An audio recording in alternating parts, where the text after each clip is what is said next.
It is April 1965, a hospital room in Hot Springs, Arkansas. The walls are white. The sheets are white. The only sound is the mechanical hiss of an oxygen tank and the slow, rattling breath of the man in the bed. His name is Owney Madden. He is 73 years old. His hands, the same hands that once held a pistol steady enough to kill a man in broad daylight on a New York street, are folded neatly on the blanket. A nurse checks his pulse. She is gentle. She has no idea that the frail old man beneath her fingers was once called Owney the Killer, that he was shot 11 times in a Manhattan dance hall and lived, that he ran the Cotton Club, that he controlled more illegal beer than any man in New York City during Prohibition. She sees a retired hotelier, a polite old gentleman with a British accent who tips well and never raises his voice. He is dying of emphysema. His lungs, damaged by decades of smoke and the lingering trauma of 11 bullet wounds, are failing him, one breath at a time. In the world Owney Madden came from, the average life expectancy of a gang leader was somewhere around 30.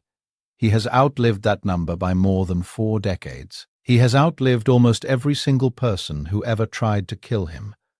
But here is what most people think they know about Owney Madden's death, and it is wrong. If you have seen Boardwalk Empire, if you have watched any gangster film made in the last 50 years, you have a picture in your head, a dramatic execution, a betrayal, gunshots in a nightclub, a body slumped over a table. None of that happened. The real story is stranger than any script because the most violent gangster of his generation simply got away with it. How does a man nicknamed the Killer, a man who survived 11 bullets, who did time in Sing Sing for murder, who ran one of the most brutal criminal empires in American history, end up dying peacefully in a hospital bed in a small Arkansas spa town? The answer involves a single decision he made in 1935 that no one in his world expected, a decision that every other gangster of his era failed to make. And that decision is what separates Owney Madden from every other name you have heard from this era. If you are fascinated by the real stories behind history's most notorious figures, the ones Hollywood got wrong, hit that subscribe button and turn on notifications. You are going to want to see what is coming next on this channel. Now, let me take you back to where Owney Madden's story begins. The boy who would become Owney the Killer was born on December 18, 1891, in Leeds, England. Not New York, not even America. His father, Francis, was a labourer, Irish immigrant stock settled in one of the poorest neighbourhoods in northern England. The family was not criminal. They were simply poor. Francis worked with his hands and died young, leaving a widow and children with nothing but the clothes they wore and the debts he left behind. When Francis died, Owney's mother Mary gathered the children and did what thousands of desperate families did at the turn of the century. She crossed the Atlantic. They landed in New York in 1903 and settled in Hell's Kitchen, a neighborhood whose name was not a metaphor. It was a place where gangs controlled every block, where boys learned to fight before they learned to read, and where a 12-year-old English kid with an accent had exactly 2 choices: become a victim or become dangerous. Owney chose dangerous. By 15, he had joined the Gopher Gang, a crew of Irish street toughs who ran protection rackets, robberies, and hired muscle across the west side of Manhattan. By 18, he was one of their top enforcers. A corps of 20 to 30 shooters, and Madden was first among them. He earned his nickname not through rumor but through repetition. He hurt people, in public, in daylight, and he did not seem particularly troubled by it. But Madden was not the only dangerous young man on those streets. The Hudson Dusters, a rival gang operating just blocks away, were equally violent and equally desperate. Many of them were cocaine users, gaunt and unpredictable, recruited from the same grinding poverty that had produced Madden himself. They were teenagers and young men with no education, no prospects, and no expectation of living past 30. From their perspective, Madden was not a legend. He was a direct threat to their survival and their income. What happened next between them would leave 11 bullets inside Owney Madden's body and begin a chain of consequences that would not end for 52 years. That chain starts on a single night in November 1912, November 6, 1912. The Arbor Dance Hall on West 52nd Street, a low-ceilinged room thick with cigarette smoke and cheap perfume. A band plays something fast and loose. Couples move across the floor. Owney Madden is 20 years old, and he walks into the room like he owns it, because in his mind he does. He has been fighting and clawing his way through Hell's Kitchen for years. He is untouchable. He believes this absolutely. He does not see the men in caps and coats moving through the crowd. The first shot comes from behind, then the second, then all of them at once. The dance band's tune shatters under the crack of revolvers. Chairs crash sideways. Women scream. Madden hits the floor. He has been shot 11 times. 11 bullets tear through his body from multiple angles. The Hudson Dusters have come to collect. Stop and think about what that means. 11 bullets, not 2, not 4. 11 separate pieces of lead fired into one human body in a crowded room. The medical consensus in 1912 was simple. A man shot this many times does not survive. The Hudson Dusters walked out of that dance hall believing they had just killed Owney Madden. A newspaper reporter visited the hospital the next day and described what he saw. The gang leader, riddled with bullets, lay pale but composed, vowing he would yet walk the streets again.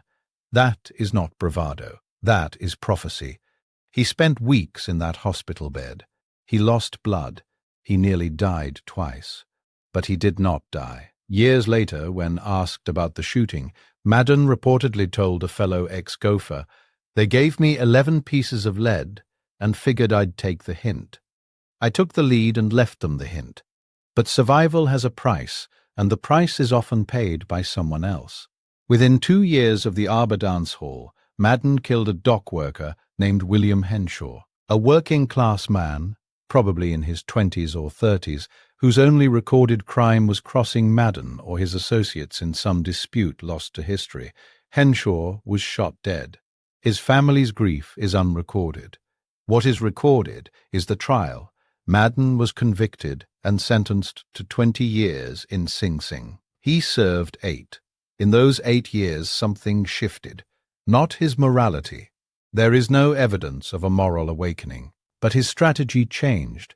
He watched what happened to the men who stayed loud, who stayed visible, who kept pulling triggers in public. They died. The Dusters who had shot him, most of them were dead or in prison within a decade, wasted by cocaine, cut down in street violence, ground into nothing by the very poverty they had never escaped. The lesson was clear, and Madden was smart enough to learn it. Here is the moment that separates Owney Madden from Al Capone, from Dutch Schultz, from Lucky Luciano's gunman, from every single Irish gangster Hollywood has ever put on screen. It is not a gunfight. It is not a betrayal. It is a decision made in a quiet room, probably in 1935, probably with a lawyer present, probably without a single raised voice. The year is 1935. Prohibition is over. The beer empire that made Madden a millionaire has dried up. Federal authorities are circling. Rival syndicates are reorganizing. New York is no longer a place where a man with Madden's history can operate without constant threat. He is 43 years old. He has already outlived most of his peers. And so Owney Madden does something that almost no one in his position has ever done, not before and not since. He leaves. Not in a coffin. Not in handcuffs, not running from a specific threat with bullets behind him. He simply decides that he is finished with New York. He chooses Hot Springs, Arkansas, a resort town 1,200 miles from Hell's Kitchen, famous for its thermal baths, its horse racing, and its cheerfully corrupt local government that tolerated gambling the way other towns tolerated church socials. It is a place where a man could be known, could be respected, could even be feared, but could also be left alone. Whether this was purely his own decision or whether the New York syndicate encouraged his departure, suggested that a man with his profile might be happier elsewhere. Historians still debate. What is beyond debate is the consequence. That single choice, that 1,200-mile journey, is the reason Owney Madden died in a hospital bed instead of a gutter. But the man who arrived in Hot Springs in 1935 was still only the killer. The transformation into something else, that took years. And it took a kind of discipline that most people never associate with a gangster. To understand what Madden walked away from, you have to understand what he had built. After Sing Sing, he told the parole board, "I have had time to think, and I mean to go straight. I ask only the chance to prove it." Within months of his release in 1923, he was back in the rackets, but this time smarter. No more public violence. No more street brawls. He became a businessman of brutality. His product was beer. Illegal beer delivered to speakeasies across Manhattan in trucks that ran with armed guards. He became the silent partner behind the Cotton Club in Harlem, the most famous nightclub in America, where Duke Ellington played and where every bottle that crossed the bar belonged to Madden. He was a millionaire. By any modern standard, he was worth several $1,000,000. He had built something that most men in his world only dreamed about. And in 1935, he walked away from all of it. Think about that for a moment. Name another Prohibition-era gangster who voluntarily left the game. Capone went to prison. Schultz was murdered. Legs Diamond was shot in his sleep. Luciano was deported. The list of men who chose to leave, who had the self-awareness to recognize the moment when the odds turned, that list has essentially one name on it. Hot Springs, Arkansas, in the 1930s, was not a sleepy southern town. It was America's open secret, a place where gambling operated openly, where the local sheriff knew every card dealer by first name, and where the bathhouses that drew tourists also drew gangsters looking to decompress between jobs. The corruption was not hidden. It was the economy. Into this world stepped Owney Madden, 43, well-dressed, soft-spoken, carrying enough cash to buy his way into the hotel business and enough reputation to ensure no one asked too many questions. He checked into Hot Springs the way a man checks into retirement, except that his retirement came with a silent understanding that he would keep things running smoothly for everyone who mattered. The sheriff and police chief of Hot Springs, men in their 40s and 50s, locally born, deeply woven into the community, faced a peculiar calculation. Here was a known killer, a convicted murderer, a man whose rap sheet could fill a filing cabinet. But he was also quiet. He was polite. He tipped well. He attracted big-spending visitors from up north. And most importantly, he had no interest in causing the kind of trouble that would bring federal attention to their carefully balanced arrangement of legal bathhouses and illegal casinos. So they left him alone, not out of fear, though they certainly knew what he had been, but out of mutual economic interest. As long as Madden kept violence out of their town, he could stay. And here is the thing about Owney Madden that no television show has ever captured. The most dangerous thing about him, in the end, was not his willingness to kill. It was his willingness to stop, to recognize that the game had changed, to put down the gun and pick up a hotel ledger. That requires a kind of intelligence that Hollywood cannot dramatize, because it looks like nothing. It looks like a man reading a racing form in a lobby, and that is exactly what it was. In Hot Springs, Madden invested in hotels and night spots. The Southern Club was one of his known interests.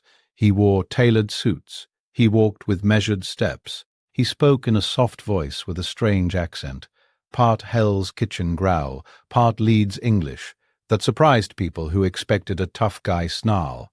He read racing forms. He took the thermal baths. He socialized at local clubs, always polite, always controlled, always watching. He married a local woman, Agnes Demby, the daughter of the postmaster, which cemented his position in the community in a way that money alone never could. He became, in the eyes of most Hot Springs residents who did not know the details, simply a retired businessman from up north, a gentleman, a good tipper, a quiet neighbor. But the question that historians have debated for decades is this: was he truly retired, Or was he simply operating in a different register, still taking a percentage, still using his name and his connections to protect gambling operations, still the silent partner behind the green felt tables? The honest answer is probably both.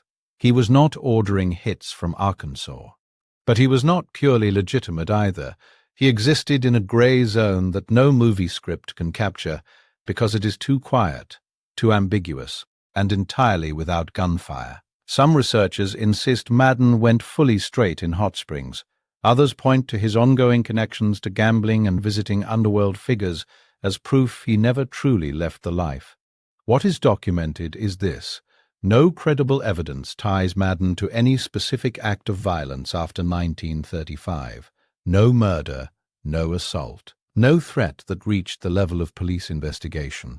Whatever he was doing behind closed doors, he kept it quiet enough that 30 years passed without incident. And then slowly at first, then all at once his body began to betray him, the same body that had survived those 11 bullets in 1912, the lungs that had breathed in decades of cigarette smoke and nightclub haze, the chest that still carried fragments of lead from a dance hall floor half a century ago. Owney Madden was running out of time, and this time there was no one to shoot. For 30 years, Owney Madden lived in Hot Springs. 30 years. That number deserves to sit with you for a moment. A man who had once been expected to die before his 30th birthday spent 3 entire decades in a small Arkansas town, walking the same streets, eating at the same restaurants, reading the same racing forms. The 1940s and 1950s were Madden's golden period in Hot Springs. He was wealthy, he was comfortable, he was respected, or at least left alone, which in his world amounted to the same thing. The town knew him. The waiters at his regular spots knew his order. The bellhops at his hotel knew not to knock before 9 in the morning. The sheriff's office knew to look the other way when certain visitors arrived from New York or Chicago. Now, I want you to hold 2 images in your mind at once. Image 1, a 20-year-old man lying in a pool of blood on a dance hall floor, 11 bullets in his body, surrounded by screaming dancers and overturned chairs. Image 2, a 60-year-old man in a tailored linen suit, sitting in a wicker chair on a hotel porch in Arkansas, sipping iced tea and circling horses in a racing form. Same man, same lifetime. That is not a movie arc. That is real life, and it is stranger than any script. He had become, in the eyes of Hot Springs, something like a mascot, the town's glamorous secret. Local businessmen liked being seen with him because it added a frisson of danger to their otherwise respectable lives.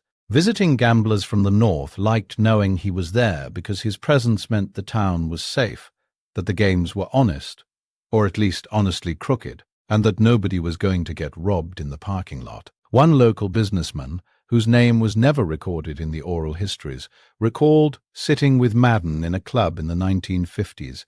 Madden told him, "I've done my work. Let the young fellows take the chances. Me, I like a clean bed and a quiet town." That is not the dialogue of a man tormented by guilt. It is the philosophy of a man who understood risk better than anyone around him, because he had already paid the price of recklessness in 11 pieces of lead. But time does what bullets could not. By the late 1950s, Madden was in his late 60s. The dusters who had shot him were all dead by then, most of them decades dead, killed in street violence or wasted by cocaine and poverty. The Gopher Gang was a memory. Prohibition was ancient history. The Cotton Club had closed in 1940. The world that had made Owney Madden had evaporated around him while he sat in his Arkansas chair, and now even his body was beginning to surrender. The man once called the killer was becoming frail. Local acquaintances described him in these years as courteous, always neatly dressed, but increasingly short of breath. He coughed, a dry, persistent cough that worsened year by year. He paused halfway up short flights of stairs, leaning against the railing, waiting for his lungs to cooperate.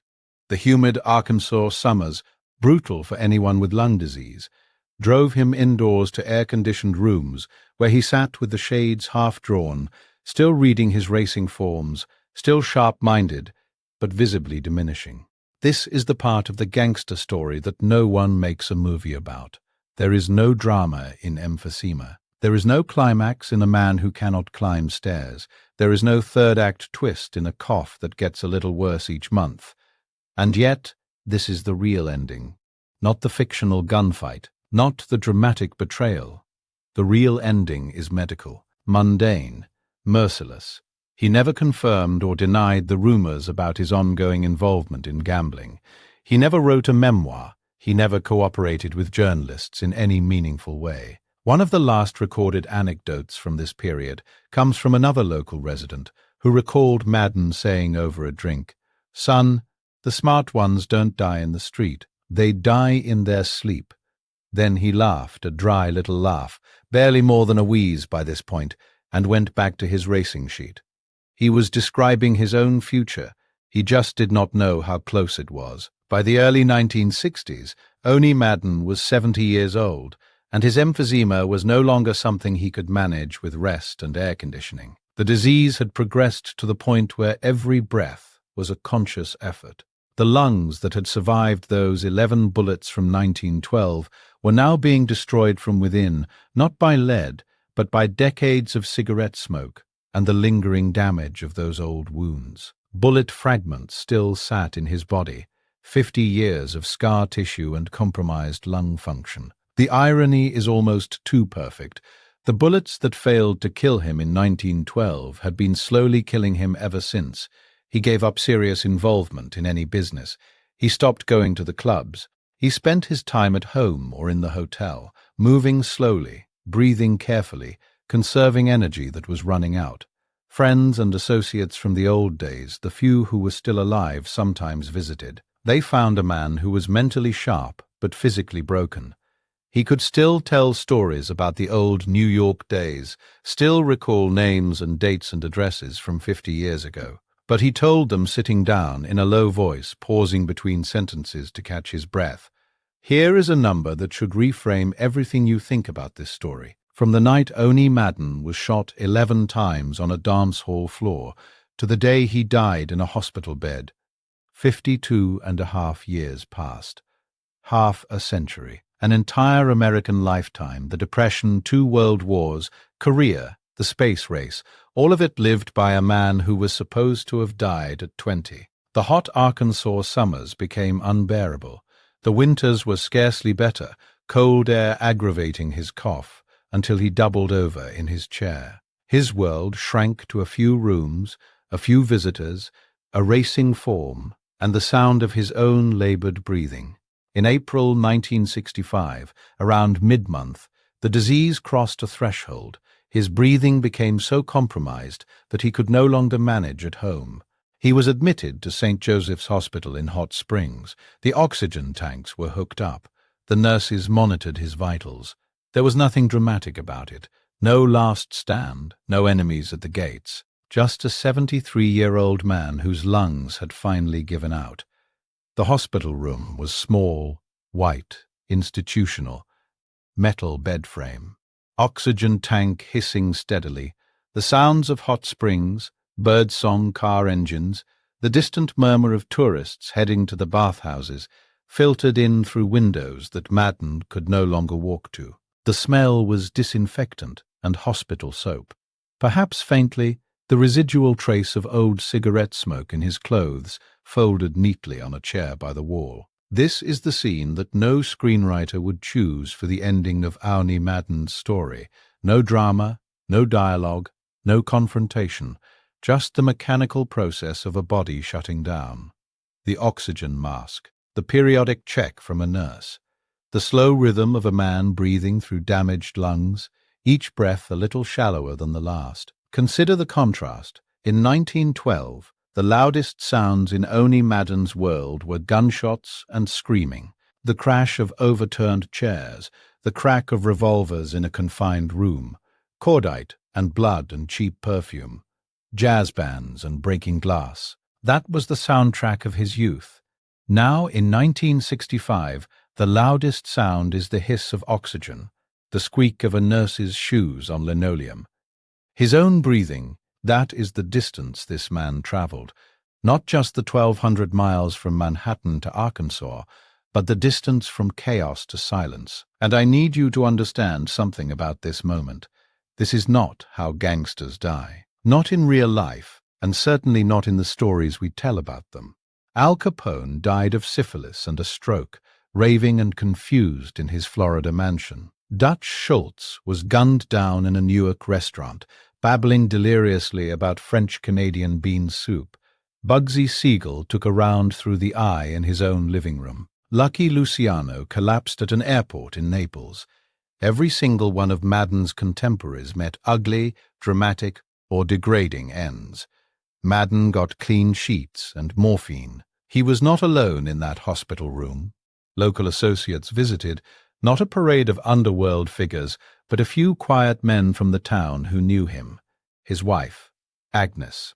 Perhaps a priest. The details of his final visitors are not well documented, because there was no spectacle to document. No newspaper sent a reporter to cover the death of Owney Madden in 1965. The world had largely forgotten him. And then, on April 24, 1965, in that white room with the hissing oxygen, Owney Madden took his last breath. He was 73 years old. It was a Saturday, April 24, 1965, a Saturday in Hot Springs, Arkansas. The thermal baths are open, tourists are checking into hotels. Somewhere in town, a horse race is being discussed over coffee. And in St. Joseph's Hospital, a nurse records the time of death, Owney Vincent Madden. Cause, emphysema. Age, 73. Natural causes. Natural causes. Two words that contain an entire universe of irony. A man who killed people for a living. A man who was shot 11 times and survived. A man who ran one of the most violent criminal operations in American history. Dead of natural causes. In a hospital bed. In his sleep or close to it. The lead still inside him, those fragments from 1912 that had traveled with him for more than half a century, were still there when he died. They went into the ground with him. 52.5 years. That is how long those bullets were inside Owney Madden's body. From the dance hall floor in Manhattan to the cemetery in Arkansas, they outlasted the Gopher Gang. They outlasted Prohibition. They outlasted the Cotton Club, the speakeasies, the beer trucks. They outlasted every single person who fired them. The lead that was supposed to end his story became part of his body. It became part of him. And then it was buried with him. There was no famous gangland funeral, no procession of black cars through city streets, no wreaths from syndicate bosses, no 1,000 mourners lining the sidewalk. That was the Capone model. That was the spectacle of death that the mob was famous for. Madden's funeral was quiet, local, a coffin transported through Hot Springs to Greenwood Cemetery, where he was buried. A few local associates attended, a handful of men from the old underworld, those who were still alive and still remembered. A priest said words over the grave. And then it was done. The tailored suits now hanging loose on his diminished frame in those final months had been replaced by whatever the undertaker dressed him in. The man who had once walked into the most famous nightclub in America like he owned it, because he did, was lowered into Arkansas soil without ceremony. A brief obituary appeared in the Arkansas papers. Hotelier. That was the word they used.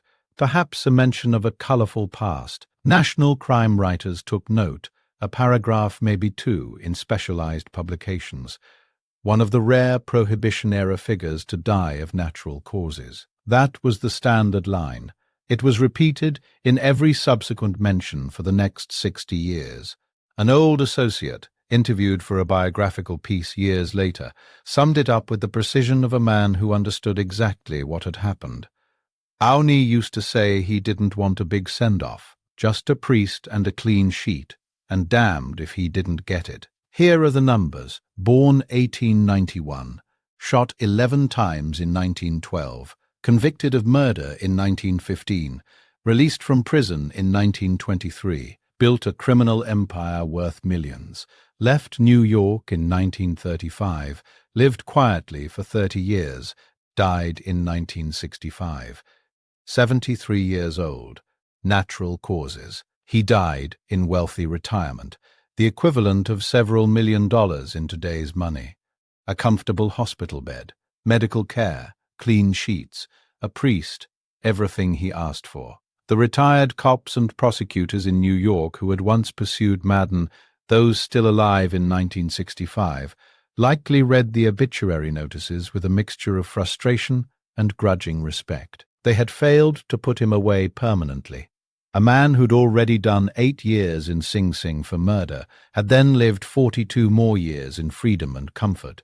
The system, by their measure, had failed. William Henshaw's family, if they still existed, if anyone remembered the dock worker shot dead by a 20-something gang leader decades earlier, received no acknowledgement. Their patriarch's murderer died rich and comfortable. There was no justice in Madden's ending, only survival. But the story of Owney Madden did not end in Greenwood Cemetery. It entered something worse than death for a man who valued silence. It entered popular culture, and popular culture got almost everything wrong. In the decades after Madden's death, something happened that would have horrified him. His story, or rather a distorted version of his story, was absorbed into the general mythology of Prohibition-era gangsters. Television shows like Boardwalk Empire created composite Irish gangsters whose flamboyant deaths, shot in bars, executed on beaches, gunned down in dramatic confrontations, became the default template for how viewers imagined men like Madden dying. The real ending, emphysema, oxygen tanks, a hospital in Arkansas, did not fit the narrative, so it was simply ignored. Many people today, when they hear the name Owney Madden, assume he died violently, a shootout, a betrayal, a dramatic final scene. They assume this because every gangster story they have ever consumed told them that this is how such men end. The truth is both less dramatic and more extraordinary. He got away. His grave in Greenwood Cemetery, Hot Springs, is modest, not a massive mob shrine, not a tourist destination on the scale of Capone's plot in Mount Carmel Cemetery in Chicago. There are no crowds, no flowers from admirers, just a headstone in an Arkansas cemetery that most people drive past without a second glance. The most successful gangster of his generation, measured by the only metric that matters in that world, which is survival, lies in near anonymity. And here is something else most people do not know. Owney Madden was not even an American citizen for most of his criminal career. Born in Leeds, England, an immigrant, technically deportable for most of his life, he did not acquire American citizenship until after World War II, decades after his crimes. The most famous Irish-American gangster of the Prohibition era was technically English. Go back to that hospital room. April 1965. The white walls, the oxygen hiss, the old man with the lead still inside him, breathing his last in a town 1,200 miles from the streets that made him. This is not the ending that Hollywood writes. It is not satisfying in the way a revenge killing or a dramatic last stand is satisfying. But it is true. And in its own way it is more remarkable than any fictional death could be.